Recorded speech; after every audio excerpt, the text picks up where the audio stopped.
नमस्ते दोस्तों, मेरा नाम है शिवम कुमार और आज हम जिस बुक के बारे में बताने जा रहे हैं या रिव्यू करने जा रहे हैं या उसके अंदर की जो बातें बताने जा रहे हैं उसका नाम है मनुस्मृति। सबसे ज़्यादा विवादित पुस्तक है और आज से 1 साल पहले भी मैंने रिव्यू किया था, लेकिन वो रिव्यू किया था, अंदर का कुछ नहीं बताया था। आज मैं रिव्यू भी करूंगा और इसके अंदर क्या क्या लिखा हुआ है वो भी बताऊंगा। सबसे पहले तो बता दूं, ये लिखी है मनु महाराज ने।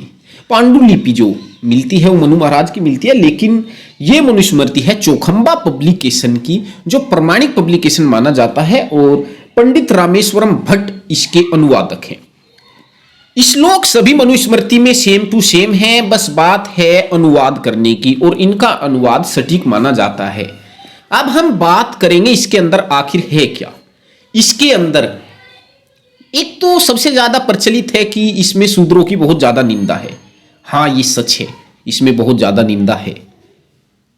स्त्री को इसमें कुछ भी अधिकार नहीं दिया गया है, यानी कि कहूं स्त्रियों को भी समान अधिकार नहीं दिया गया। आज के समय में स्त्री और पुरुष समान है, इसके अनुसार नहीं है, वो भी हम आपको आगे बताएंगे। तीसरा मैं इसके बारे में कहूं मांस भक्षण। जी हाँ, मनुस्मृति में मांस खाना भी बताया गया है। और चौथा मैं कहूं ब्राह्मण तो श्रेष्ठ है, ऐसा ये कहती है।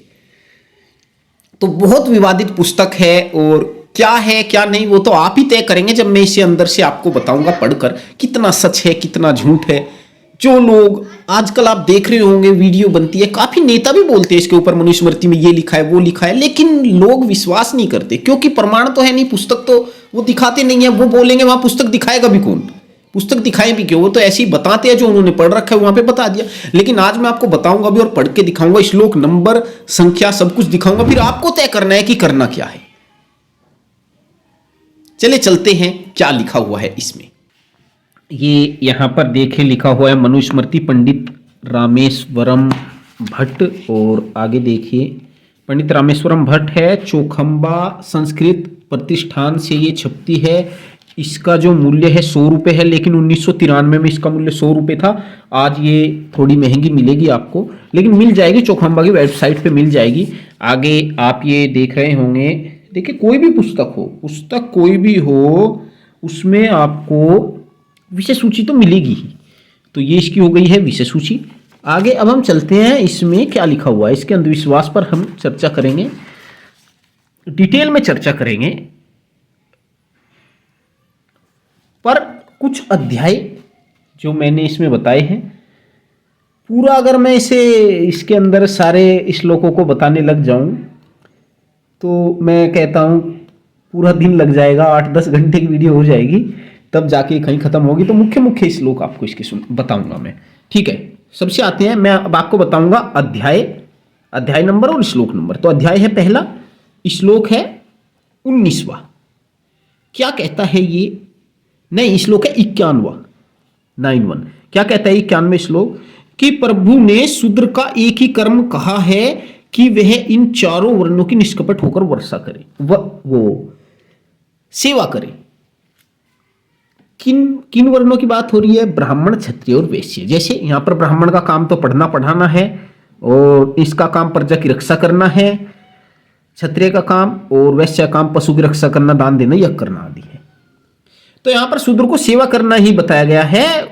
उसके लिए वो कुछ नहीं कर सकता, वो व्यापार भी नहीं कर सकता, वो राजा तो वो कभी खैर बन ही नहीं सकता।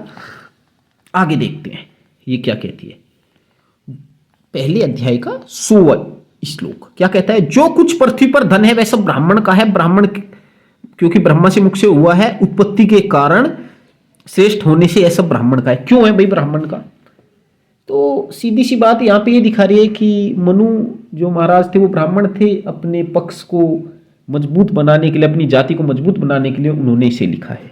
साफ साफ यही चीज छलकता है इसमें। ब्राह्मण जो खाता है, पहनता है और देता है वह सब उसका ही है, और लोग ब्राह्मण की कृपा से ही भोजन आदि करते हैं। मैं तो नहीं करता भाई ब्राह्मण की कृपा से भोजन आदि, मैं तो अपनी मेहनत का करता हूं, लेकिन इनके अनुसार ब्राह्मण तो देवता है, वही उसी की कृपा से ये धरती चल रही है। हाँ, ये बात अलग है कि कभी कुछ कर नहीं पाए, सोमनाथ मंदिर 16 बार लूटा गया, कुछ कर नहीं पाए, वो बात अलग है,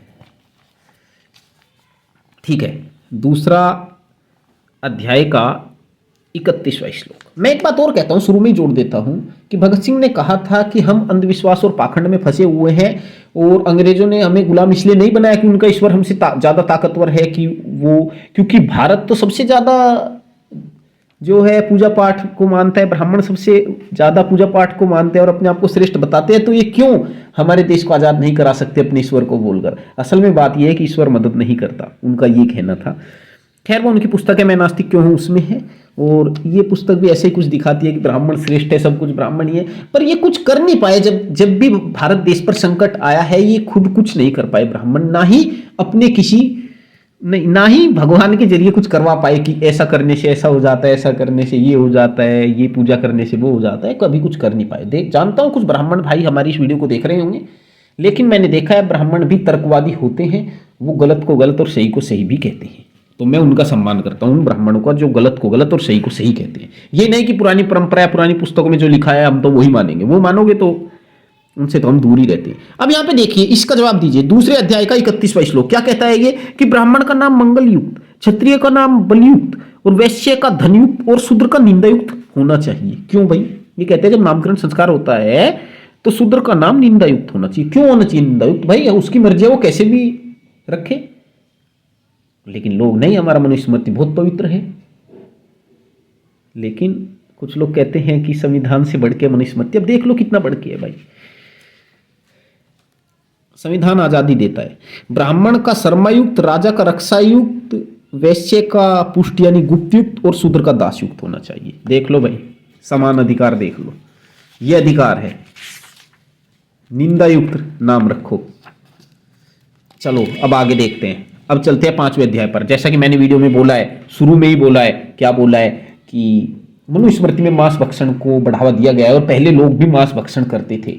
जैसे आज हम मुसलमानों को टारगेट करते हैं, गलत वो भी है मुसलमान। कोई मुसलमान ये ना सोचे कि मैं आपको सही बता रहा हूं, मांस भक्षण करना गलत है मेरे अनुसार। तो मेरे अनुसार का किसी जीव को मारने का तुम्हें हक नहीं है, लेकिन सनातन धर्म में भी मांस भक्षण होता है, आज भी बलि दी जाती है। आप देखोगे कामाख्या मंदिर पर आज भी बलि दी जाती है, रोज बलि दी जाती है। तो वो क्या है? पशु हिंसा है। और यहां पे भी आपको पशु हिंसा मिलेगी। कई सारे श्लोक है, बहुत सारे। 5वां अध्याय पढ़िए, और 5वें अध्याय का ये है 26वां श्लोक। इसे देखते हैं सबसे पहले। यह द्विज जातियों का भक्ष्य भक्ष्य संपूर्ण रीति से कहा गया है, अब इसके आगे मांस भक्षण और त्याग में विधि कहता हूं। सुनो भाई क्या कहते हैं कि मंत्रों से प्रेक्षित ब्राह्मण की कामना से शास्त्र विधि के अनुसार और गुरु की आज्ञा से प्राणों के संकट में मांस भक्षण कर ले। अच्छा जी, ब्राह्मणों की कामना से कर लो, शास्त्र विधि के अनुसार, यानी कि शास्त्र विधि कहती है, हाँ बिल्कुल कहती है शास्त्र विधि। वाल्मीकि रामायण में साफ साफ लिखा हुआ है, जब भगवान श्री राम का के लिए पुत्रेष्टि यज्ञ कर रहे थे राजा दशरथ, तो उसमें घोड़े को मारा गया था, काटा गया था। मांस भक्षण जो है संकट में कर ले। संकट वाले तो कह देंगे भाई संकट में लिखा हुआ है, लेकिन यहाँ पे ब्राह्मण की कामना और शास्त्र विधि के अनुसार ये क्यों लिखा हुआ है, गुरु की आज्ञा से क्यों लिखा हुआ है? आगे देखिए, अगले श्लोक में लिखा हुआ है, ब्रह्मा जी ने सब जीवों का अन्न बनाया और सब स्थावर और जगम पशु आदि जीव का भोजन ही है। अच्छा जी, पशु जो है हमारा भोजन ही है। मर्ग आदि को तृणादिक दाढ़ वाले दाढ़ रहित मर्ग विशेष, मर्ग आप जानती हैं, हिरन, हाथ वाले हस्तहीन मछली आदि तथा सिंह आदि सूरों के, हाथी आदि डरपोक, ये अन्न ही है। अच्छा जी, ये अन्न ही है।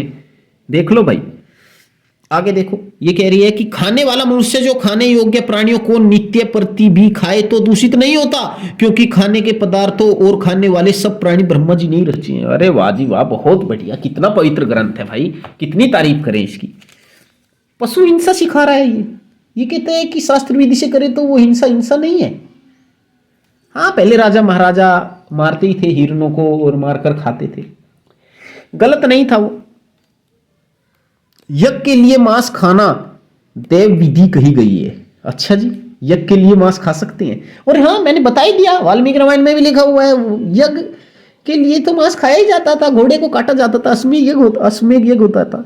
शरीर पुष्टि के लिए मांस खाना रक्षा विधि कही गई है। मोल लेकर या आप ही उत्पन्न करके वा किसी ने भेंट दिया हो ऐसा मांस देवता तथा पितरों को समर्पण करके जो मनुष्य खाता है वह दोष का भागी नहीं होता। अरे वाह जी वाह, क्या बात कही है, हद हो गई भाई, हद ही हो गई।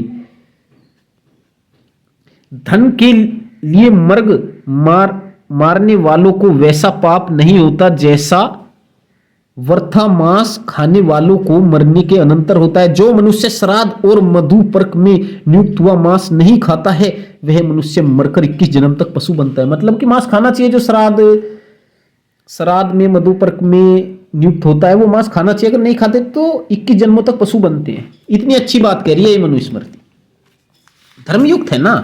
जो धर्मयुक्त बात है वो तो अच्छी होगी, इसके अनुसार इसमें लिखा है तो सही है। वरना सनातन धर्म में बोलते हैं मांस का भक्षण ना करो, पशुओं को ना मारो, और मनुस्मृति साफ साफ कह रहे हैं। और वही लोग उनसे पूछ ले मनुस्मृति में लिखा हुआ है, नहीं वो सब गलत लिखा हुआ है, मिलावट है। अरे क्या मिलावट है, जब तुम्हारे संत गुरु आचार्य वो कह रहे हैं कि यही प्रमाणित है, फिर क्या रह गया। आगे देखो क्या लिखा हुआ है इसमें।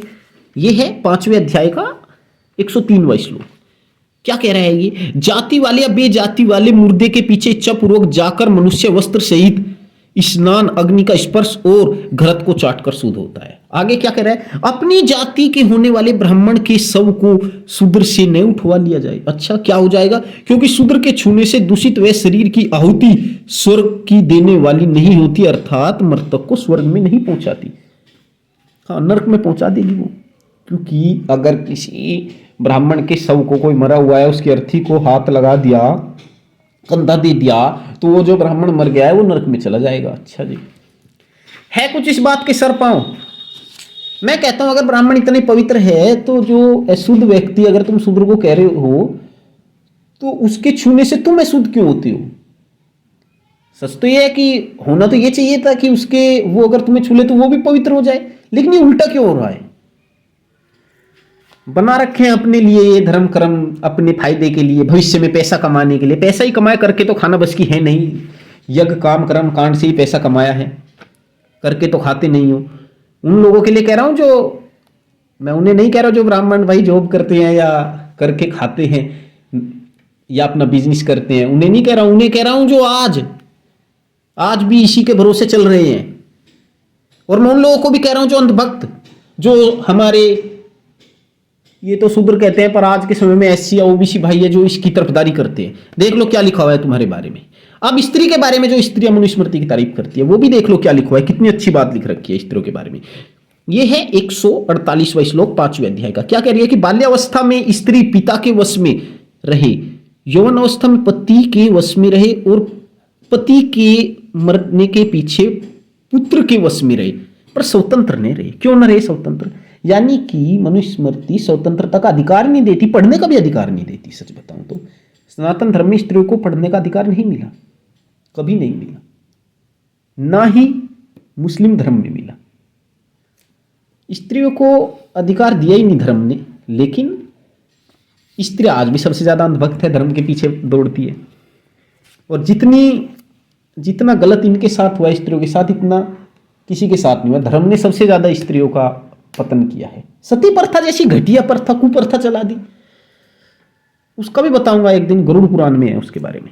चलो यहां पे देखते हैं। ब्राह्मण को कठोर वचन कहने से, ये जो वही है 8वें अध्याय का 267वां श्लोक। ब्राह्मण को कठोर वचन कहने से क्षत्रिय 100 पण की, वैश्य 150 व 200 पण के दंड योग्य होता है और शूद्र वध के योग्य होता है। भाई वाह, शूद्र को तो मार ही दो अगर उसने ब्राह्मण को गलत भी बोल दिया तो। हाँ, ब्राह्मण तो भगवान है भाई। दूसरा, क्षत्रियों से कठोर वचन कहने पर ब्राह्मण को 50, वैश्य को 25 और शूद्र को 12 पण दंड होना चाहिए। भाई वाह, बहुत बढ़िया।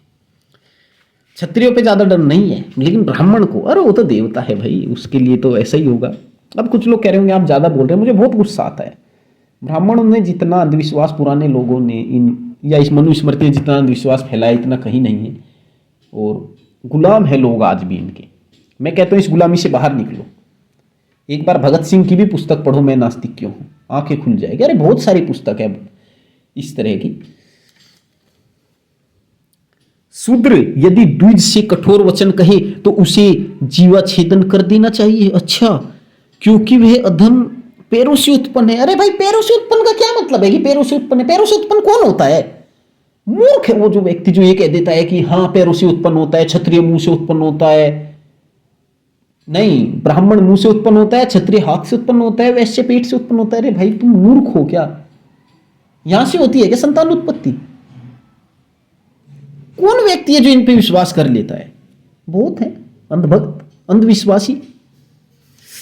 आगे देखिए, ये कह रहे हैं कि नाम और जाति लेकर यदि शूद्र द्रोह से दूजे की निंदा करे तो जलते हुए 10 अंगुल लोहे की सलाखा उसके मुंह में डाल दी जाए। अच्छा जी, अगर द्विज की निंदा, द्विज में कौन आता है? ब्राह्मण, क्षत्रिय और वैश्य। अगर निंदा भी कर ली तो 10 अंगुल लोहे की सलाखा उसके मुंह में डाल दी जाए। अच्छा, और अगर वो शूद्र की निंदा करे तो उनके लिए क्या है? कुछ नहीं, कुछ नहीं है इसमें। अगर द्विज शूद्र की निंदा करे तो कोई विधान नहीं है, वो कर सकते हैं।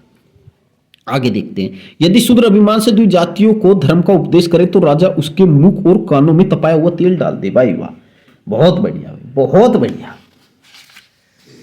आगे देखते हैं, देख लो भाई, अब कुछ ही श्लोक बचे हैं। शूद्र जिस अंग से द्विज जातियों को मारे राजा उसका वही अंग कटवा दे। अच्छा, यह है मनु की आज्ञा है। अरे भाई, मनु की आज्ञा है तो कौन है मनु? ब्राह्मण है वो। जो शूद्र द्विजातियों को मारने के लिए हाथ या लकड़ी उठावे तो राजा उसका हाथ कटवा दे, और क्रोध कर लात मारने पर उसका पैर कटवा दे। देख लो भाइयों, कितनी अच्छी बात लिखी हुई है। जो शूद्र ब्राह्मण के साथ एक आसन पर बैठना चाहे तो राजा उसकी कमर पर दगवाकर उसे देश से निकलवा दे, उसके चूथड़ कटवा दे। मैं कहता हूं, मतलब अगर कोई भाई इसका समर्थन करता है तो वो ये कहना चाह रहा है कि अगर कोई, पहले तो आज के समय में तो ऐसा होता है, पहले नहीं होता था, अगर कोई ब्राह्मण का और कोई शूद्र का लड़का दोस्त है और वो एक साथ बैठ जाए तो वो गलत है। कितनी शर्म की बात है। धर्म ये सिखाता है, ऊंच नीच, ये है धर्म, ये दिया है धर्म ने हमें। आगे देखते हैं, कुछ भाई बोलेंगे कि इसमें जो है मिलावट है, ये सब बोल देते हैं। अरे भाई, मिलावट नहीं है। आज भी प्रामाणिक आचार्यों से जाके पूछो, वो कहते हैं ये सच है, ये गलत नहीं है। पूछो तो जाके एक बार प्रामाणिक आचार्यों से, वो गलत नहीं बताते इसे, पर गलत बताना पड़ता है कुछ लोगों को, अंधभक्तों को, अंधविश्वासी लोगों को, कि अब ये बात स्वीकार तो हो नहीं सकती। अब ये भी नहीं कह सकते मनुस्मृति गलत है, ये कहने की हिम्मत नहीं, तो कह देते मिलावट है। भाई मिलावट नहीं है, वो है ही इसमें ये। अगर मिलावट होती तो अब तक इसे बदलवा दिया गया होता, इसमें चेंज करवा दिया होता। हाँ भाई, एक बात अलग है, आर्य समाजियों ने तो अपनी कर दी चेंज। आर्य समाज ये अपडेटेड वर्जन है धर्म का, वो जहां पे भी कुछ गड़बड़ होती है अपना चेंज कर देता है। आगे देखिए, लिखा हुआ है, यदि शूद्र अभिमान से ब्राह्मणों के ऊपर थूके तो राजा उसके दोनों होठ कटवा दे, पेशाब करने से लिंगेंद्रिया और अधो वायु करने से गुदा की जगह कटवा दे। मैं कहता हूं, अगर ये सेम यही चीज ब्राह्मण उसके साथ करे शूद्र के साथ, तो क्या विधान है? कोई विधान नहीं है। शर्म आती है यार ऐसी पुस्तक पढ़ते भी। इन्हें कहते हैं धार्मिक ग्रंथ। किस हिसाब से धार्मिक, क्या है इसमें धर्म की बात है भाई? ये धर्म है सनातन धर्म, और कोई धर्म ऐसा कहता है तो मैं ऐसे धर्म की बात, ऐसी पुस्तक को स्वीकार नहीं करता, चाहे कोई बुरा माने मुझे, चाहे गाली दे, चाहे कोई कुछ भी कहे।